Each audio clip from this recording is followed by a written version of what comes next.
샬롬 할렐루야. 갈라디아서 5장 22에서 23절여. 오직 성령의 열매는 사랑과 희락과 화평과 오래 참음과 자비와 양선과 충성과 온유와 절제니 이 같은 것을 금지할 법이 없느니라. 아멘. 마태복음 5장 16절입니다.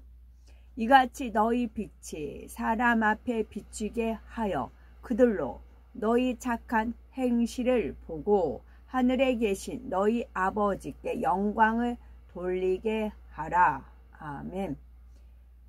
마태복음 12장 35절. 선한 사람은 그 쌓은 선에서 선한 것을 내고 악한 사람은 그 쌓은 악에서 악한 것을 내누니라. 아멘. 마태복음 5장 16절. 5.16 혁명. 우리나라는 다 5.16 혁명을 알아요. 5.16 혁명이 혁자가 가죽 혁자를 쓰더라고요. 그런데 붉은 혁자, 빛날 모양의 혁자도 있어요. 혁혁한 그런 뜻으로. 그래서 혁명하면 빛나고 밝은 마음을 우리는 가져야 돼요. 우리는 마음의 혁명을 일으켜야 돼요. 어떤 혁명? 이같이 너희 빛이 우리 마음에 우리 안에 빛이 혁혁히 혁명을 밝고 빛나고 맑은 마음이 되어야 돼요. 너희 빛이 사람 앞에 비추게 하여 너희 빛이 우리 마음에 그런 빛이 있어야 돼요. 하나님은 말씀은 빛이잖아요. 근데 그 빛이 혁명을 일으켜야 돼요. 마태복음 5장 16절 혁명 5.16 혁명이 일어나야 되는데 그것은 밝고 맑은 혁혁한 빛이 우리 마음에 있어야 돼요. 그럼 우리 마음의 빛이 사람을 비추게 해요. 그리고 그들로 너희 착한 행실을 보고 하늘에 계신 너희 아버지께 영광을 돌리게 하라 입니다. 성령의 열매 6번째입니다. 성령 안에서 범사에 선을 추구하며 진리 안에서 선을 쫓아 행함으로 어느 곳에서든지 그리스도의 향기를 바라는 성도가 됩시다 입니다. 주 안에서 성령을 받지 않은 세상 사람들도 나름대로 선을 분별하는 기준이 있습니다. 즉 자기 양심에 따라서 이것은 선하다, 저것은 악하다 하지요. 그래서 자기 양심에 꺼리낌이 없으면 나름 선하고 의롭다고 여깁니다. 하지만 양심은 사람마다 다르지요. 나는 선하다고 여긴 것이 상대에게는 악할 수가 있고 내게는 악한 것이 남에게는 선할 수도 있기 때문이지요. 그렇다면은 양심이란 무엇일까요? 그것은 바로 본성을 바탕으로 만들어진 선악을 판단하는 기준이 됩니다. 사람의 본성은 부모로부터 어떤 길을 받고 태어나는가, 어떤 환경에서 자라는가에 따라 달라집니다. 선한 부모의 길을 받고 태어난 자녀는 비교적 본성이 선하지요. 또 좋은 환경 속에서 선한 것을 많이 보고 들으며 자란 사람은 양심이 선하게 만들어지기 쉽지요. 반면에 악한 부모의 길을 받고 태어나 악한 것을 많이 보고 듣고 접하면 본성과 양심이 악해지기 마련입니다.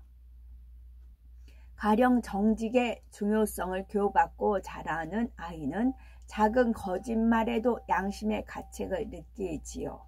하지만 습관적으로 거짓말을 하며 자란 아이는 큰 거짓말을 하면서도 잘못한 줄도 모릅니다. 양심이 그만큼 악에 물들어 있기 때문이지요. 또 어떤 가치관의 영향을 받고 성장하느냐에 따라 사람들의 양심은 달라집니다. 사회마다 나라마다 시대마다 가치관이 다 같지는 않지요. 왕정 시대에는 노예를 부리며 학대해도 그것을 잘못이라 생각지 않았지요. 또 오래전만 해도 우리 사회에는 노출이 심한 옷을 입으며 손가락질 받았지요. 그러나 지금은 의식이 많이 바뀌었습니다. 그만큼 시대의 가치관이 달라졌다는 뜻이지요. 세상 사람들은 나름대로 자기 보기에 선한 것을 추구하지만 그것이 절대적으로 선하다고는 할 수가 없습니다. 반면에 하나님을 믿는 성도들에게는 선악과 옳고 그름을 구별하는 기준이 항상 동일합니다. 어제나 오늘이나 영원히 변함없는 진리, 곧 하나님의 말씀이 그 기준이 되기 때문이지요. 이러한 진리를 기준 삼아 행하려는 마음이 바로 양선입니다. 양선을 문자적으로 풀어보면 어질고 착하다라는 뜻이죠. 영적으로는 성령 안에서 선을 추구하는 마음, 곧 진리 안에서 선을 쫓아 행하는 마음입니다. 선한 사람은 그 쌓은 선에서 선한 것을 내는 것처럼 선을 추구하는 사람은 자연스럽게 선이 배어 나옵니다. 누가 보든 보지 않든 선한 마음이 있기에 선행을 베풀지요. 마치 향수를 뿌린 사람에게서 좋은 향기가 나듯이 그리스도의 향기를 바랍니다. 그런데 선을 추구하는 마음만 간절하다 해서 양선의 열매가 맺히지는 않습니다. 선을 보고 듣고 반드시 마음에 이루고 행함으로 실천해야 하지요. 누가복음 10장에는 선한 사마리아인이 어떻게 양선을 했는지 잘 나옵니다. 어떤 사람이 강도를 만나서 거의 죽게 되었습니다. 그때 마침 한 제사장이 그를 보았으나 그냥 지나쳐 버리지요. 그 뒤에 레위인이 지나가지만 그도 외면해 버립니다. 제사장이나 레위인은 하나님을 섬기고 율법을 가르치는 사람들이지요. 하지만 정작 하나님의 뜻을 행해야 할 순간에는 행함을 내보이지 못했지요. 그 후에 한 사마리아인이 그곳을 지나다가 쓰러져 있는 사람을 발견하였습니다. 그는 바로 상처를 싸매주며 황급히 주막으로 데려가 돌봐주었지요. 이튿날 2 데나리온을 주막 주인에게 주며 그를 부탁하며 비용이 더 들면 나중에 와서 지불하겠다고 합니다. 이기적인 입장에서 생각한다면 그가 이렇게까지 해야 할 이유는 없지요. 내 갈 길도 바쁜데 아무 관계도 없는 사람의 일에 끼어들었다가 시간과 물질을 손해볼 수도 있습니다. 또 응급조치는 해줄 수 있지만 굳이 앞으로의 비용까지 대겠다면서 주막 주인에게 부탁해야 할 책임은 없지요. 그러나 그에게는 선을 추구하며 행하는 양선의 마음이 있었기에 죽어가는 사람을 외면할 수가 없었습니다. 물질이나 시간의 손해를 본다 해도 아무리 갈 길이 바쁘다 해도 도움이 절실하게 필요한 사람을 참아 버리고 갈 수가 없었던 것입니다. 만약 그가 이유가 있어서 그냥 지나쳐 버렸다면 다친 사람은 어떻게 되었을까? 내가 손해를 보더라도 그를 구했어야 했는데 라고 하며 내내 마음에 걸렸을 것입니다. 이처럼 양선은 누군가가 자신의 발목을 붙잡고 끌어당기는 것처럼 선을 택하지 않고서는 견딜 수 없어서 범사의 선을 택해 나가는 마음이지요. 마태복음 2장 19에서 20절에는 예수님의 양손이 잘 나타나 있습니다.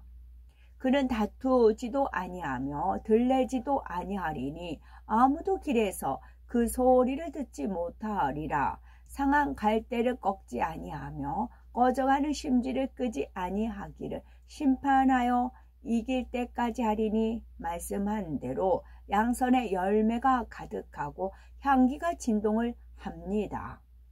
선한 일만 하신 예수님을 악한 사람들은 죽이려 하였지요. 그런데도 예수님은 그들을 미워하지 않으셨고 하나님의 참 뜻을 깨우쳐 주셨습니다. 아무리 악한 자들이 회방하여도 다투거나 들레지도 않으셨지요. 육의 사람들은 자신을 드러내고 자랑하기 좋아합니다. 나를 알아주기 원하고 대접받고 싶어 하지요. 나를 알아주기 원하고 대접받고 싶어 합니다. 하지만 예수님은 죽은 자를 살리고 큰 권능을 베풀면서도 들레지 않으셨고 겸손하셨습니다.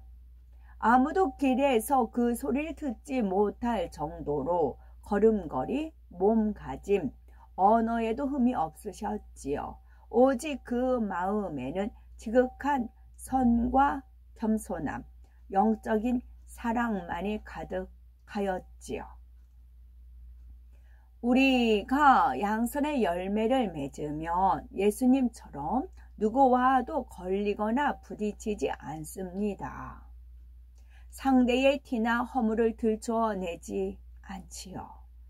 자신을 드러내서 높임 받으려 하지도 않고 경우에 맞지 않는 일을 당한다 해서 불평하지도 않습니다. 예수님은 상한 갈대도 꺾지 않고 꺼져가는 심지도 끄지 않으셨지요. 영적으로 상한 갈대란 세상의 죄와 악으로 가득 찬 사람을 말합니다. 꺼져가는 심지란 마음이 심히 악으로 물들어 그 영혼의 등불이 꺼져가는 사람이지요.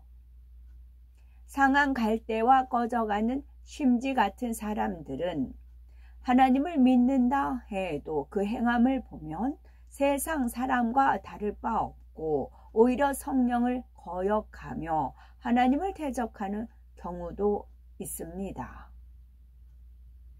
예수님 당시 놀라운 권능을 보면서도 여전히 믿지 않고 악을 바라는 사람이 많았지만 예수님께서는 이런 사람들도 끝까지 믿음으로 바라보며 구원받을 기회를 열어주셨습니다. 양손의 열매가 맺히면 악을 바라는 사람이라 할지라도 품습니다. 굳이 시비를 따져 상대의 잘못을 드러내거나 꺾으려고 하지 않지요. 진실한 마음으로 선대하여 그들의 마음을 녹이고 감동을 줍니다.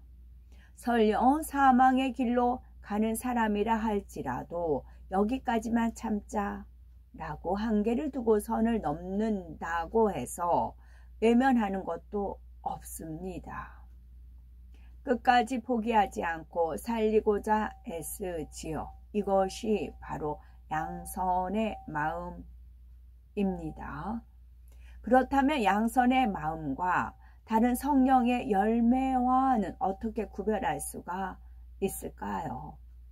가령 사마리아인이 강도 만난 사람을 도와준 것은 자비나 구제와 긍휼이 아닌가? 또 다투지도 않고 들레지도 않는 마음은 화평과 겸손의 마음이 아닌가? 라고 할 수 있겠지요. 이는 어떤 면에 중점을 두었느냐를 보면 되는데요. 양선의 열매는 선을 행하고자 하는 마음과 선을 쫓아서 행할 수 있는 힘에 대한 것입니다. 상대를 불쌍히 여기고 도와주는 긍휼에 초점을 두지 않고 긍휼히 여겨야 할 상황에서 그냥 지나칠 수 없는 선의 마음에 중점을 두었지요. 또 다투지도 들레지도 않는다는 것은 화평과 겸손의 마음입니다. 이것을 양선에 비유했을 때는 선에서 화평을 깰 수 없는 마음, 인정받으려고 들내기보다는 겸비한 것을 더 좋아하는 선한 마음에 포인트를 둔 것입니다. 우리가 양선의 열매를 온전히 맺으면 주님의 마음을 담게 되지요. 누구에게도 상처를 주거나 실족시키지 않으며 남에게 폐를 끼치지 않습니다. 외적으로도 선과 겸손이 풍겨 나오지요. 주의 교양으로 범사에 존경받을 만하며 걸음걸이나 몸가짐, 언어 습관 등이 온전해집니다. 누가 봐도 존중할 만한 아름다운 모습으로 그리스도의 향기를 바라는 것이죠. 아멘.